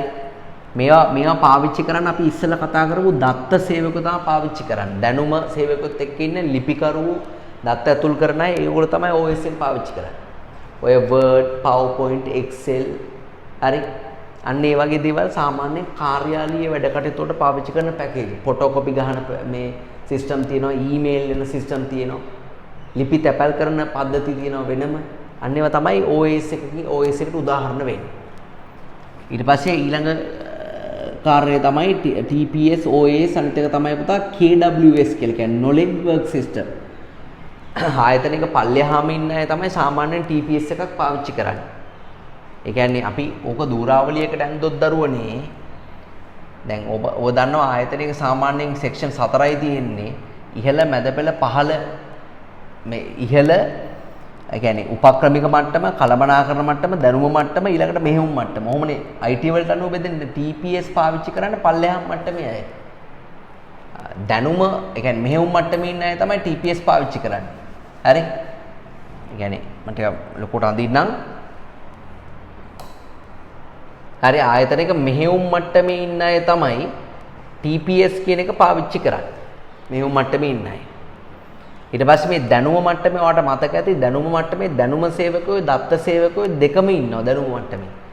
දැනුම මට්ටමේ ඉන්න දත්ත සේවකයෝ තමයි OS එක පාවිච්චි කරන්නේ. දැනුම මට්ටමේ ඉන්න දැනුම සේවකයෝ තමයි KWS එක පාවිච්චි කරන්නේ. KWS එකට කියනවා අපි දැනුම කාර්ය පද්ධතියක් කියලා. දැනුම කාර්ය පද්ධතියක්. ඒ කියන්නේ පොඩි තොරතුරු ටිකක් දුන්නාම මෙයාට පුළුවන් ඒ සම්පූර්ණ තොරතුරු ටික හදන්න. දැන් උදාහරණයක් විදිහට ගත්තාම ඉංජිනේරුවෝ දෛනික ඉංජිනේරුවෝ බිල්ඩින් එකක දිග පළල වගේ දේවල් දුන්නාම ඒවැ සමහරට ඩ්‍රාෆ්ට් එක. ඒ කියන්නේ මේ අපි කියනවා එකට මේ කියනවා සැලැස්ම කියන එක. ඒක අඳින්න පරිගණකයට පුළුවන්. පරේක්ෂකයෝ නේ පරේක්ෂණධාරීන් කියලා කියන්නේ දැනුම සේවකයෝ. ඒගොල්ලෝ එකතු කරගන්න දත්ත ටික දුන්නාම කම්පියුටර් සොෆ්ට්වෙයාර් එකට පුළුවන් ඒක රන් කළා ඇත්තටම මේ පාරිභෝගිකයෝ දරන අදහස කුමක්ද? වැඩියෙන්ම දරන්නේ මෙයා, අඩුවෙන්ම දරන්නේ මෙයා, මේ ප්‍රදේශයේ මේගොල්ලෝ, මේ ප්‍රදේශයේ මේගොල්ලෝ කියලා එක වර්ග කරලා දෙන්න පුළුවන්. අන්න ඒවා ඒ වගේ මේ knowledge work system එකක් පුතා උදව් කරනවා. හරි දැනුම මේ සේවකෙට උපකාර කරනවා. ඒ තමයි දැනුම කාර්ය පද්ධතියක් කියලා කියන්නේ. ඊට පස්සේ තව තියෙනවා TPS, OAS, KWS ඊළඟට තව තියෙනවා පුතා මේ MIS කියලා එකක් තියෙනවා. MIS කියලා කියන්නේ Management Information System කියන එක. ඒ වගේම තව තියෙනවා DSS කියලා එකක්. DSS කියලා කියන්නේ Decision Support System කියන එක තමයි DSS කියලා කියන්නේ. MIS එක පාවිච්චි කරන්නේ මේ ඉන්න මේ කළමනාකරන මට්ටම, ඒ කියන්නේ මැද පෙළ කළමනාකරෝ තමන්ගේ අංශය මෙහෙවන්න හා පාලනය කරන්න පාවිච්චි කරන MIS එක. තමන්ගේ හැම අංශයක්ම මෙහෙවීම සහ පාලනය කරන්න පාවිච්චි කරන MIS එක. ඊට අමතරව තීරණ ගන්න DSS පාවිච්චි කරන. තීරණ ගන්න දැන් අපේ තීරණ වල සමහර තීරණ තියෙනවා ව්‍යුහගත තීරණ තියෙනවා. ව්‍යුහගත නොවන තීරණ තියෙනවා. උදේ නැගිටලා වැඩට යන්න ලෑස්ති වෙන එක්කෙනෙක් ව්‍යුහගත තීරණමයි ගන්න. හැමදාම එක වගේ ගන්න තීරණ තමයි ව්‍යුහගත තීරණ කියලා කියන්නේ. හැබැයි එයා බස් එකෙන් පාර පයින් තැන බස් එකකින් ඇවිල්ලා පාර කොතනින්ද පයින්නේ කියන්නේ නැත්නම් බස් එකක් නතර කරගන්න කියන්නේ පාර හරහා යට යන්න ඕන. පාර පයින්නවා නම් ඊයේ පැනපු තැනින් නෙමෙයි අද පනින්නේ. ඊයේ පැනපු විදියට නෙමෙයි අද පනින්නේ. ඊයේත් මම මෙහෙමයි පැන්නේ ඊයේ මම මෙතනින් පයින්නකොට වාහන ආවේ නෑ අදත් වෙන එකක් නෑ. මටමයි මෙතන ලියන දෙන්නේ කියලා පැන්නොත් අනිවාර්යෙන් එයා හැප්පිලා මැරෙනවා. එතකොට ඔයා මතක තියාගන්න ඕන පුතා සමහර තීරණ තියෙනවා අපිට ඒවා කෙලින්ම ගන්න පුළුවන්. සමහර තීරණ තියෙනවා එහෙම ගන්න බෑ. දැන් අපිට පරිගණකයකට බාර දෙන්න පුළුවන් ව්‍යුහගත තීරණයක් ගන්න. හැමදාම ඒකාකාරී රටාවකින් ඒක වෙන්නේ. දැන් 2යි DCO බෙදීම CH වර්ගමූල ලකුණ කියන එකෙන් අපිට ගණන් හදන්න පුළුවන් ආර්ථික ඇනෝම් ප්‍රමාණය. ඒ කියන්නේ එක ඇනෝමක තිබිය යුතු ප්‍රශස්ත එක සංඛ්‍යාව. ඉතින් මේ data ටික මෙයාට දුන්නාම මේක ඔටෝමැටිකලි හදනවා. හැබැයි ව්‍යුහගත නොවන තීරණයක් අපිට පුතේ පරිගණකයට බාර දෙන්න බෑ. අපිට අහන්න බෑ පරිගණකෙන් අපි ගාව මෙහෙම මිලියන 40ක් තියෙනවා මේක කොටස් වල දපලේ දාන්නද ළඟ තියාගන්නද ස්ථාවර තැන් පොදු පටන් ගන්නද කියලා. ඒතර ඒ වගේ දේවල් පුරෝගතනය කිරීමේ හැකියාව පරිගණකයට නැහැ. ව්‍යුහගත තීරණ ගන්න. ඉතින් ව්‍යුහගත නොවන තීරණ අපිට මිනිස් මොලේ පාවිච්චි කරලා ගන්න පුළුවන්. මේවා අපිට මිනිස් මොලේ පාවිච්චි කරලා ගන්න පුළුවන්. ඉතින් අපිට මොකටද මිනිස් මොලේ ගෙවා ගන්න නිකන්නේ. ඒකට ඒ වෙනකොට DSS එක අපි කියනවා තීරණ සහායක පද්ධතිය. තීරණ සහායක පද්ධතිය පාවිච්චි කරන්න පුළුවන්. ඒකට කියන්නේ තීරණ සහායක පද්ධතිය කියලා කියන්නේ. MIS කියලා කියන්නේ කළමනාකරන තොරතුරු පද්ධතිය. කළමනාකරන තොරතුරු පද්ධතිය. යම්කිසි කළමනාකරුවෙක්ට ඕන නම් රිපෝට්ස් ගන්න. ණයගැති පාලන ගිණුමට යනවා. ඒකේ ශේෂය බලනවා. ඒකේ ශේෂය සමන්විත වෙන්නේ කාගෙන්ද කියලා රික්වෙස්ට් කරනවා. වැඩියෙන්ම ණයට රන් තියෙන පුද්ගලයාගේ විස්තර ගන්නවා. එයා කොච්චර ණයට රන් තියනවද කියලා. හරි අපිට පුළුවන් ඊට පස්සේ යාට ඒ ගෙවන ණය මතක් කරලා රිමයින්ඩ් එකක් එහෙම කරන්න. එතකොට වාර්තා සැපයීම මෙහෙවීම සහ පාලනය සඳහා වාර්තා සැපයීම මූලිකම කාර්ය කරගත් තොරතුරු පද්ධතිය තමයි කළමනාකරන තොරතුරු පද්ධතිය කියලා කියන්නේ. ඉතින් මේ ඔක්කොගෙම ලක්ෂණ තියෙන පද්ධතියක් තමයි දරුවනේ මොනවාද ව්‍යාපාර business information system කිය BIS එකක් කියලා කියන්නේ මේ ඔක්කොගෙම ලක්ෂණ ටික තියෙනවා. ඔක්කොම එකතු වෙලා හදපු තනි පද්ධතියක් තමයි BIS එකක් කියලා කියන්නේ. හරි. ව්‍යාපාර බුද්ධි පද්ධතිය. ව්‍යාපාර බුද්ධි පද්ධතිය. හරි. හරි එහෙනම් අපි ලියමු බලන්න. right එකේ තියෙන පළවෙනි එකේ තියෙන ගනුදෙනු සැකසුම් පද්ධතිය තමයි තියෙන්නේ. හරි බලන්න සංවිධාන වල එදිනදා මෙහෙයුම් ගනුදෙනු සිදුවන විට ඒවා තුලින් දත්ත ජනනය වෙනවා. උදාහරණ ලෙස භාණ්ඩ විකිණීම, සේවක පැමිණීම ආදී සරල ගනුදෙනු විදියට අපිට හඳුන්වන්න පුළුවන්. මේවා ඒකාකාරීව දෛනිකව වැඩි වාර සංඛ්‍යාවකදී වෙනවා. යම්කිසි තොරතුරු පද්ධතියක් දෛනික මෙහෙයුම් වලින් ජනනය වන තොරතුරු සැකසීමට භාජනය කරයිද? එය ගනුදෙනු සැකසුම් පද්ධතියක් වේ හයිලයිට් කරගන්න. ගනුදෙනු සැකසුම් පද්ධතියක් කියලා කියන්නේ එදිනෙදා ගනුදෙනු සැකසීමට වාර්තා කිරීමට භාවිතා කරන තොරතුරු පද්ධතිය. right. මෙහිදී මෙම තොරතුරු පද්ධති වලින් මූලිකව කරන්නේ ආයතනය තුල සිදුවන ගනුදෙනු මූලික සකස් කිරීමකට ලක් කිරීමයි. ඊට ඊළඟ ඡේදය තියෙනවා මෙහි මූලික සැකසීම යන්නේ අදහස් කරන්නේ අවශ්‍ය කරන වාර්තා කිරීම සහ යාවත්කාලින කිරීම කියන එක කරනවා. ගබඩා කරලා තියාගන්නවා අප්ඩේට් එකක් ආවොත් අප්ඩේට් උත් කරනවා. සාමාන්‍ය ආයතනයකට TPS එකකට වඩා වැඩි සංඛ්‍යාවක් තියෙනවා. මොකද ආයතනයක එදිනදා ගනුදෙනු විශාල වශයෙන් සිද්ධ වෙන හින්දා. දැන් බලන්න නිෂ්පාදන අංශයේ ද්‍රව්‍ය ඇනවුම් කරන්න, ද්‍රව්‍ය මිලදී ගන්න, අලෙවි අංශයේ විකුණුම් ඇනවුම් සකස් කරන්න, විකුණුම් මිල කරන්න, මූල්‍ය අංශයේ පොදු ලෙජරේ හදන්න, මුදල් ගෙවීම කරන්න, මානව සම්පත් අංශයේ සේවක පැමිණීම් වාර්තා කරන්න වගේ දේවල් වලදී ඒ වගේ දේවල් වලට TPS පාවිච්චි කරනවා. හරි. දැන් ඒක වට මතක තියාගන්න අමාරුයි නම් සංවිධානයක සාමාන්‍යයෙන් පාවිච්චි වෙන වැඩියෙන්ම පාවිච්චි වෙන TPS තමයි වැටුප් සකස් කරන්න, ඒ වගේම ගැනුම් මැනවුම්, විකුණුම් මැනවුම්, ද්‍රව්‍ය පාලනය කරන්න, සේවක පැමිණීම් වාර්තා කරන්න වගේ දේවල් වලට TPS වැඩිපුරම පාවිච්චි කරනවා. හරි. ඊට පස්සේ බලන්න ගනුදෙනු සැකසුම් පද්ධතිය භාවිත කිරීමේ ප්‍රතිලාභ මොනවද කියලා අහනවා. අපි ලියමු ප්‍රතිලාභ මෙහෙම. එදිනෙදා ගනුදෙනු මගහැරීමකින් තොරව එදිනෙදා ගනුදෙනු මගහැරීමකින්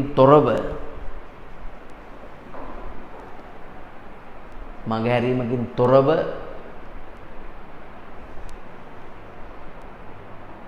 වාර්තා කළ හැකි වීම.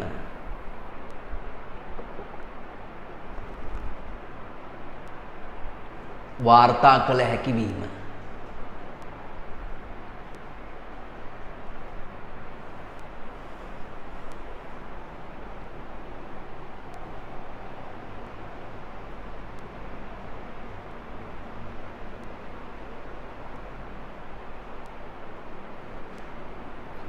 ඊට පස්සේ අංක 2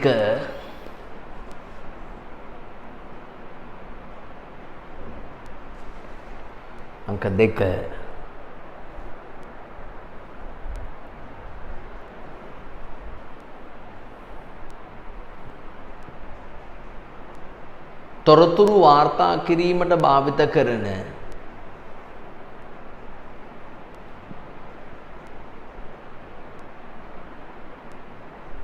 තොරතුරු වාර්තා කිරීමට භාවිත කරන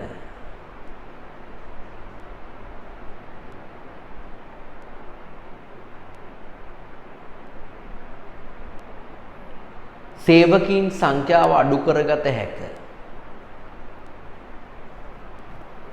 සේවකීන් සංඛ්‍යාව අඩු කරගත හැක.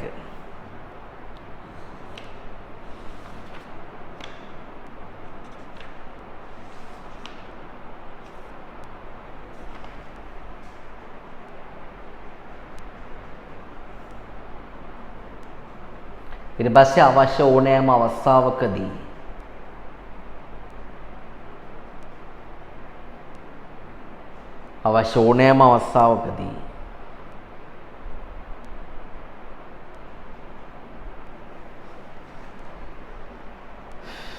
පහසුවෙන් තොරතුරු ලබාගත හැකි වීම.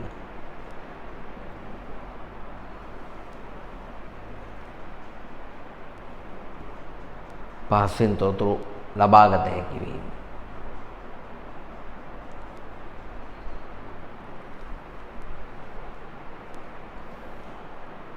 ඊට පස්සේ අනාගත සැලසුම් සැකසීමට අවශ්‍ය තොරතුරු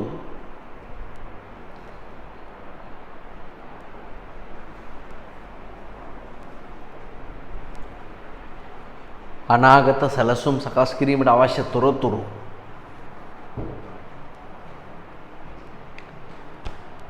පහසුවෙන් සම්පාදනය කළ හැකි වීම.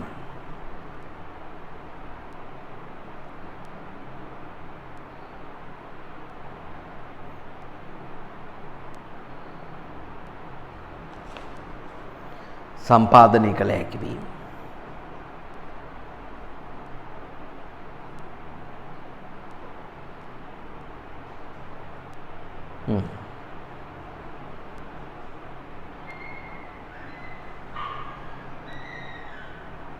හරිද? හරි. ඊට පස්සේ අපි යමු ඊළඟ කොටසට. ඒ ගණදුන සැකසුම් පද්ධතියක මූලික ලක්ෂණ කියන එක තියෙන්නේ බලන්න පුතේ. පද්ධතියේ යෙදවුම් විදිහට ගණදුන හා සිද්ධි තමයි පාවිච්චි වෙන්නේ.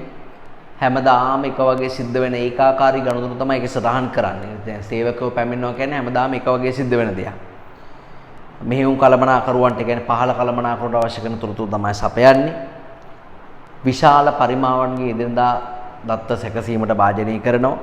විස්තරාත්මක ලැයිස්තු වාර්තා තීරණ ගන්න බැරි විදියට ඍජුව පාවිච්චි කරන්න බැරි විදියට වාර්තා වගේ දේවල් තමයි සකස් කරන්නේ. හයිලයිට් කරගන්න. ගණදුන සැකසුම් පද්ධතියක මූලික ලක්ෂණ. ඊට පස්සේ දැනුම කාර්ය පද්ධතිය බලන්න. දැනුම කාර්ය පද්ධතිය පාවිච්චි කරන්නේ දැනුම සේවකයෝ. හරි. ඉංජිනේරුවෝ පර්යේෂකයෝ වගේ වෘත්තිකීට අවශ්‍ය කරන තොරතුරු තමයි ඒකෙන් දෙන්නේ. හයිලයිට් කරගන්න.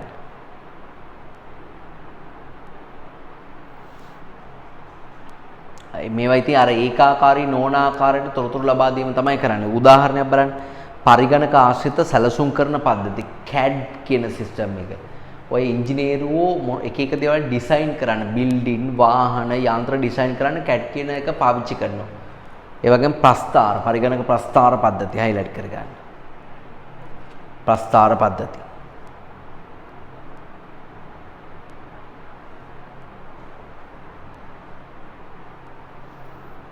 හරි. බලන්න කාර්යාල ස්වයංකරණ පද්ධති කියන එකට යමු.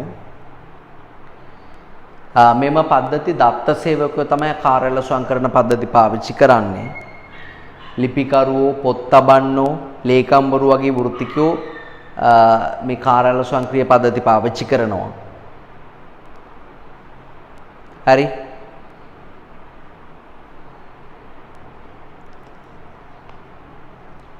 ඔය කියන්නේ MS Word, Excel, PowerPoint, Access වගේ දේවල් මේවට උදාහරණ පුතේ. ඔය තියෙන වදන් සැකසුම. හරි. ඔය දේ උදාහරණ බලන්න. උදාහරණ ටික බලන්න. කාර්යාල ස්වයංක්‍රීය පද්ධතිය සඳහා උදාහරණ වදන් සැකසුම, විද්‍යුත් තැපෑල, ඊට පස්සේ ෆැක්ස් කරන ඒවා, database management system වගේ දේවල්, ප්‍රකාශන පද්ධති කියන්නේ ඔය දැන් මේ ටියුට්ස් එහෙම හදලා තියෙන්නේ, මේව ටයිප් සෙටින් කරලා තියෙන්නේ ඒ කාර්යාල ස්වයංක්‍රීය පද්ධති වලින්. මතක තියාගන්න මේ ඒ කියන්නේ මේ OS එකයි කාර්යාල ස්වයංක්‍රීය පද්ධතියයි KWS එකයි දෙකම පාවිච්චි කරන දැනුම් මට්ටමේ ඉන්න අය. ඒකට හේතුව දැනුම් මට්ටමේ දැනුම සේවකයෝ සහ දත්ත සේවකයෝ කියන දෙවර්ගෙම ඉන්න හින්දා. හරි. ඊට පස්සේ කළමනාකරණ තොරතුරු පද්ධතිය පාවිච්චි කරන්නේ MIS එක පාවිච්චි කරන්නේ කළමනාකරණ මට්ටමේ ඉන්න අය. ඒ කියන්නේ නිෂ්පාදන ලැබේ මූල්‍ය මානව සම්පත් කළමනාකරුවෝ තමන්ගේ අංශය පාලනය කරන තමයි ඒක පාවිච්චි කරන්නේ. බලන්න කළමනාකරුවන්ට සැලසුම් පාලනීය තීරණ ගැනීම වැනි කාරණා සඳහා ආයතනයේ අභ්‍යන්තර ක්‍රියාකාරකම් පිළිබඳ තොරතුරු අවශ්‍ය වෙනවා. ආයතනයේට බොහෝ වෙලාවට මේවා එකම ආකෘතියකින් දිනපතා, සතිපතා සහ අවශ්‍ය වූ අවස්ථාවලදී වාර්තාමය ස්වරූපයෙන් ලබා දෙන්න ඕනේ. උදාහරණ විදිහට දෛනික විකුණුම් වාර්තා, ණය ලැබීමේ වාර්තා වගේ දේවල්. ඒ වගේම ණය ගැතික් පිළිබඳ විශේෂ වාර්තාවක් ඉල්ලනවා. සිරිපාලගේ විස්තර ඉල්ලනවා. ණය විස්තර ඉල්ලනවා. එතකොට අපි මෙතෙක් කතා කරත් කිසිම තොරතුරු පද්ධතියකින් මේ වගේ වාර්තා සපයන්න බෑ. එහෙනම් තමන්ගේ අංශයේ මෙහෙවන්න හා පාලනය කරන්න වාර්තා සැපීම කරන්නේ MIS එකකින්. හරි? right. ඕකේ උදාහරණ highlight කරන්න විශේෂ වාර්තා පද්ධති, ණය සීමා පිළිබඳ වාර්තා පද්ධති. විශේෂ වාර්තා පද්ධති ඊළඟ ණය සීමා පිළිබඳ වාර්තා පද්ධති.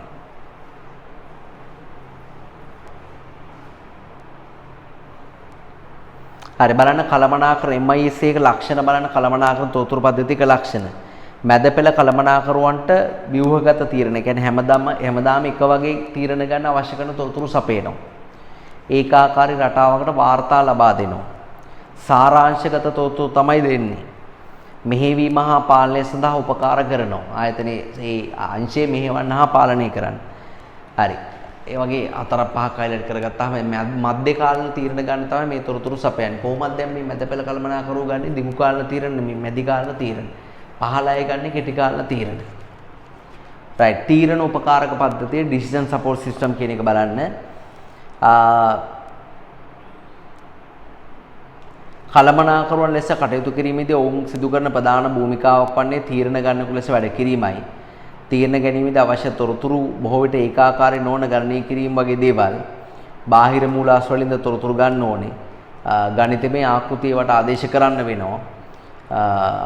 තීරණ ආධාරක පද්ධතිය ඊළඟ ඡේදය තියෙනවා. තීරණ ආධාරක පද්ධතියක් යනු highlight කරගන්න. තීරණ ආධාරක පද්ධතියක් යනු කළමනාකරුවන්ට තීරණ ගැනීමේදී ව්‍යුහගත හා අර්ධ ව්‍යුහගත තීරණ ගැනීම සඳහා උදව් කරන විශ්ලේෂණ හැකියාවන් යුක්ත තොරතුරු පද්ධතියක්. ව්‍යුහගත තීරණ කියන්නේ හැමදාම එක වගේ ගන්න තීරණ. ව්‍යුහගත නොවන තීරණ කියලා කියන්නේ ඒවා ඊටාම විශේෂිත අවස්ථාවලදී ගන්න තීරණ. අපිට බෑ පරිගණකයෙන් අහන්න අපි ගාව තියෙන රුපියල් කෝටි 10 කොටස් වෙළඳපොලේ දාන්නද එහෙම නැත්නම් භාණ්ඩාගාර බිල්පත් ගන්නද කියලා අහන්න බෑ. ඇහුවට අපිට උත්තරයක් ලැබෙන්නේ. එයා දන්නේ රටේ තියෙන තත්ත්වය කොයි වගේද කියලා. එයාට පුරෝකථනය කරන්න බෑ ඒක. හැබැයි එයා කියනවා ඔයා මේ සල්ලි දැම්මා ඔයාට මේ මාර්ග දෙකෙන් ලැබෙන පොලිය කොච්චරද. ඒතකොට ඒක අපිට තීරණයක් ගන්න අනිවාර්යෙන් උපකාර වෙනවා. එතකොට අර ව්‍යුහගත නොවන තීරණේ ව්‍යුහගත නොවන තීරණේ කියලා කියන්නේ කම්පියුටරෙන් විසඳන්න බැරි තීරණේ. හරි ව්‍යුහගත නොවන තීරණේ කෑල්ලක් පරිගණකයෙන් විසඳලා ඒ ව්‍යුහගත නොවන තීරණේ අර්ධ ව්‍යුහගත තීරණයක් බවට පත් කරනවා.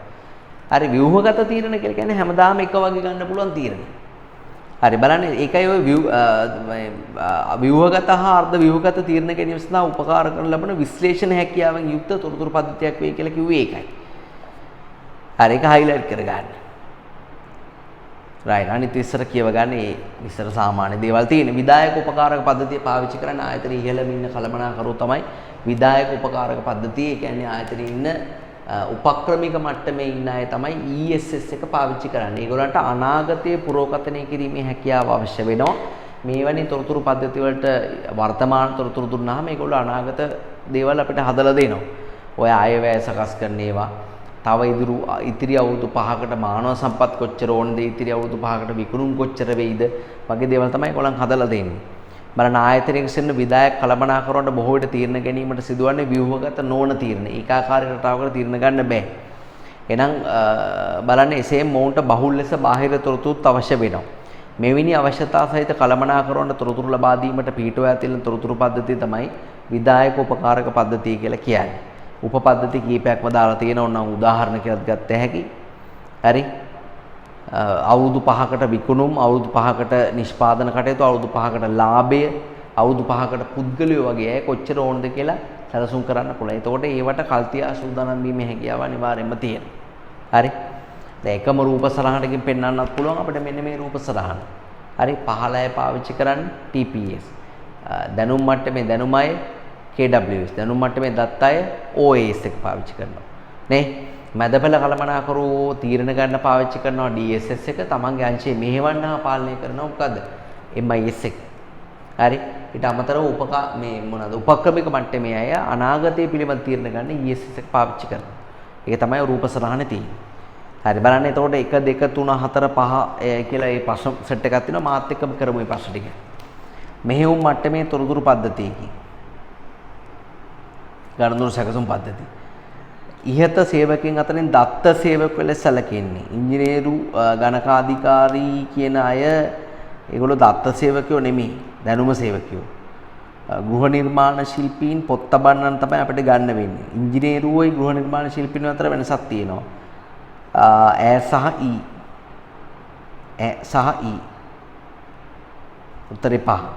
තොරතුරු පද්ධතියක මූලික කාර්යයන් තුල වෙන්නේ අදාන සැකසීම ප්‍රතිදාන. 4. මධ්‍ය කළමනාකරණ ස්තරයේදී භාවිත කරන තොරතුරු පද්ධතියක මැද පෙළ මට්ටමේදී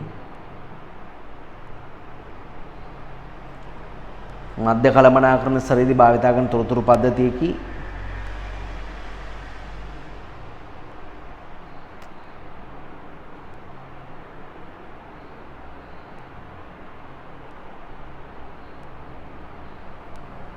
තීරණ උපකාරක පද්ධතිය. ව්‍යාපාර ආයතනයක සේවක වැටුප් වාර්තාවක් කියලා කියන්නේ කොලයක් ස්ලිප් එකක්. ඒ වාර්තාව වගේ දේවල් හදන්නේ හරිද? ඒ කියන්නේ සැලරි රිපෝට් එක හදන්නේ කවුද?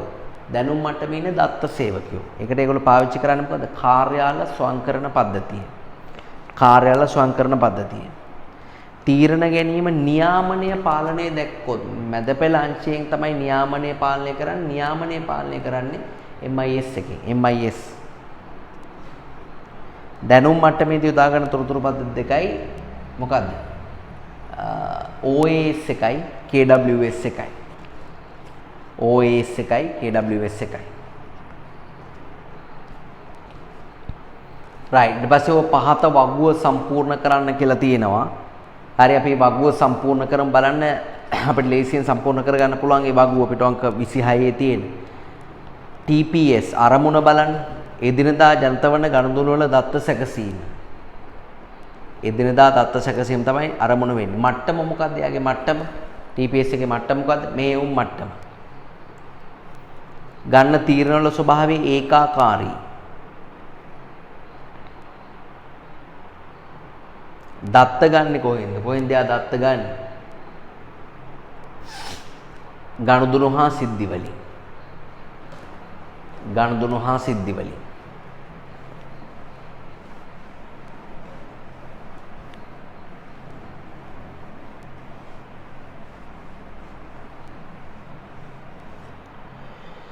KWS එක බලන්න දැනුම සේවකයන්ට අවශ්‍ය කරන තොරතුරු සපයනවා මට්ටම දැනුම.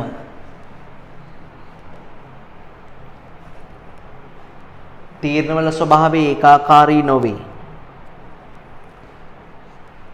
ඒ දැනුම එකට දත්ත ගන්නේ ගනුදෙනු සැකසුම් පද්ධතියෙන් TPS. දත්ත ලබා ගැනීම TPS වලින්. දැන් ඔය මම ඒ කියන්නේ දත්ත ලබා ගන්නවා කියන එකේ තේරුම් පුතේ අපි මේ තොරතුරු පද්ධති වෙන වෙනම සාකච්ඡා කළත් මේවා අතර තියෙන අන්තර් සම්බන්ධයක්. හරි? මේක TPS, මේක KWS, මේක MIS, මේක DSS, මේක ESS. හරි? OAS එක දාන්න බෑ. ඒ කියන්නේ කාර්යාල ස්වයංක්‍රීය පද්ධතිය දාලා මේ රූපයන් දෙන්න බෑ. එයා විවිධ අයත් එක්ක සම්බන්ධකම් තියාගන්න. එතකොට ඒක දාන්න අමාරුයි. TPS එකතු කරගන්න ඒවා ඊට උඩින් ඉන්න KWS ට දෙනවා. මේ TPS එකතු කරගන්න ඒවා මෙයාට දෙනවා. හරි? මෙයා තීරණ ගන්න මෙයා ඊට උඩින් ඉන්න මේ කියන්නේ මේ KWS එක්කෙනා ඊට උඩින් ඉන්න MIS ට ඉල්ලුවාම මේ තොරතුරු ටික දෙනවා. MIS ට ඕන නම් කෙලින්ම ඒක ඔරිජිනල් මූලාශ්‍රයෙන් TPS එකෙන් ගන්නත් පුළුවන්. හරි MIS ලා නිර්මාණය කරගන්න ඒවා තීරණ ගන්න DSS එකට දෙනවා. DSS ට MIS මේ කියන දේවල් අහන්න නැතුව කෙලින්ම ඒවා ඔරිජිනල් මූලාශ්‍ර වලුත් මේ විදිහට ගන්නත් පුළුවන්. හරි ඊට පස්සේ DSS ලා නිර්මාණය කරගත්ත ඒවා තීරණ ගන්න ඉහළ කළමනාකරණයට දෙනවා. ඉහළ කළමනාකරණයට ඕන නම් ඒවා MIS එකනොත් යම් යම් තොරතුරු ඉල්ල ගන්න පුළුවන්. ඒ කියන්නේ මේ තොරතුරු පද්ධතිය අතර අන්තර් සම්බන්ධතාවයකුත් තියෙනවා. ඒක තමයි අර දත්ත ලබා ගැනීමට මේවා දාන්නේ. දැන් ඔයාලට මතකද TPS එක දත්ත ගන්න ගණතුරු හා සිද්ධි වලින්. KWS එක දත්ත ගන්න කොහෙන්ද? TPS එකේ. හරි? TPS එකේ. ඊට පස්සේ OAS එක දත්ත ගන්න විවිධ මූලාශ්‍ර වලින් OAS එක ගන්නෙ. හරි? දැන් බලන්න ඊළඟ එකේ තියෙන්නේ අර මට ලියන්න බැරුණා නේද ප්‍රධාන පරිශීලකයෝ කවුද කියලා TPS එකේ පුතේ. පළවෙනි එකේ ප්‍රධාන පරිශීලකයෝ ඉන්නේ මෙහෙයුම් කළමනාකරුවන්. KWS එකේ ප්‍රධාන පරිශීලක වෙන්නේ දැනුම සේවකීන්. OAS එක බලන්න විද්‍යුත් ආකාරයට දත්ත සැකසීම හා sannivedanaya කරන OAS එකේ විද්‍යුත් ආකාරයට. ඔය ඊමේල්ස් වගේ දේවල් මට්ටම දැනුම තීරණ ඒකාකාරී. මට්ටම දැනුම තීරණ ඒකාකාරී. දත්ත ගන්නෙ කොහෙන්ද? විවිධ මූලාශ්‍ර වලින්. එයාට එක එක අය දත්ත දෙනවා විවිධ මූලාශ්‍ර වලින්. ප්‍රධාන පරිශීලකීන් දත්ත සේවකීන්. ප්‍රධාන පරිශීලකීන් දත්ත සේවකීන්.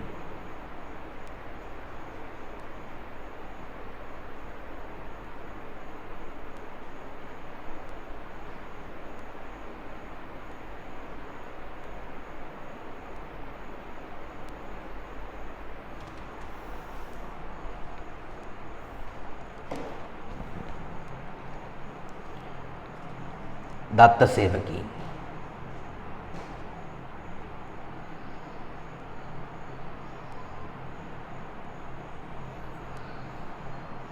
හරිද? ඊට පස්සේ MIS මෙහෙවීමට හා පාලනයට අවශ්‍ය කරන තොරතුරු තමයි MIS එකෙන් සපයන්නේ. මට්ටම මොකක්ද MIS එකේ මට්ටම? කළමනාකරන. මට්ටම කළමනාකරන. තීරණ ඒකාකාරී නොවේ. ඒකාකාරී නොවේ.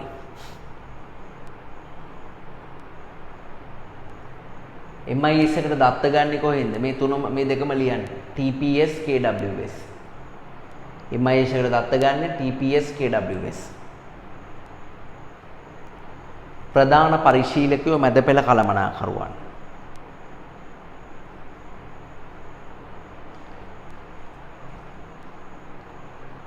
DSS බලන්න, අරමුණ බලන්න. තීරණ ගන්න සහාය වෙන එක තමයි DSS එකකින් කරන්නේ. මට්ටම මොකක්ද? කළමනාකරන. මට්ටම කළමනාකරන. තීරණ ඒකාකාරී නොවේ. දත්ත ගන්නෙ කොහෙන්ද? TPS එකෙන් ගන්නවා, KWS එකෙන් ගන්නවා, MIS එකෙන් ගන්නවා. ඒ කියන්නේ වටෙන්ම ගන්නවා. TPS එකෙන් ගන්නවා, KWS එකෙන් ගන්නවා, MIS එකෙන් ගන්නවා.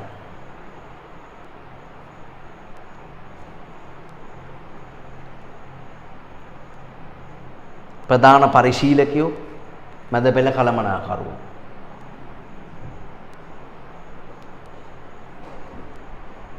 right.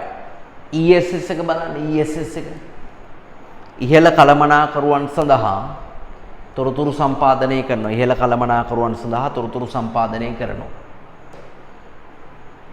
මට්ටම උපක්‍රමික. තීරණ ඒකාකාරී නොවේ. දත්ත ගන්න ඊට පල්ලෙහායින් තියෙන MIS එකයි DSS එකයි. ප්‍රධාන පරිශීලකයෝ කවුද? ප්‍රධාන පරිශීලකයෝ උපක්‍රමික මට්ටමේ කළමනාකරුවන්. උපක්‍රමික මට්ටමේ කළමනාකරුවන්. ඒ ඇයට උදාහරණ වන් ඉස්සල්ලා දීලා ඇති. උපක්‍රමික මට්ටමේ කළමනාකරුවන්. හරි. ඊට පස්සේ ඊළඟ එකේ අහනවා විවිධ තොරතුරු පද්ධති අතර පවතින අන්තර් සම්බන්ධයේ රූප සරහනකින් පෙන්වන්න. මේ තියෙන රූප සරහන ඒක අඳින්න. මේ රූප සරහන අඳින්න දෙන්න.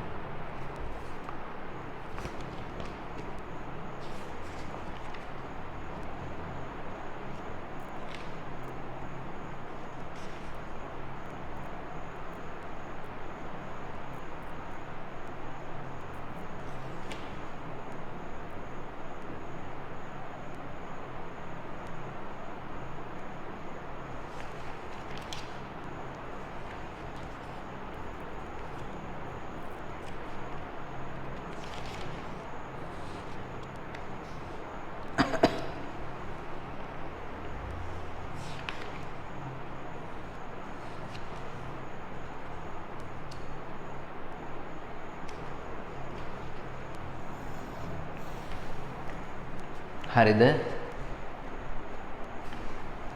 හරි. ඔයාලට වීඩියෝ එක නතර කරලා වුණත් රූප සරහන ඇඳීමේ හැකියාවක් තියෙනවා. ඔයා බලලා රූප සරහන ඇඳ ගන්න. තව වීඩියෝ දෙකකින් අපිට මේ පාඩම සම්පූර්ණයෙන්ම ඉවර කරන්න පුළුවන්. එhmenan පුතා අපි තවත් වීඩියෝ එකකින් මුණ ගැහෙමු මේකේ නිබන්ධනයේ පරිගණකය සහ ඉතිරි කොටස් ටික පිළිබඳව සාකච්ඡා කරන්න. right. අයබෝවන්.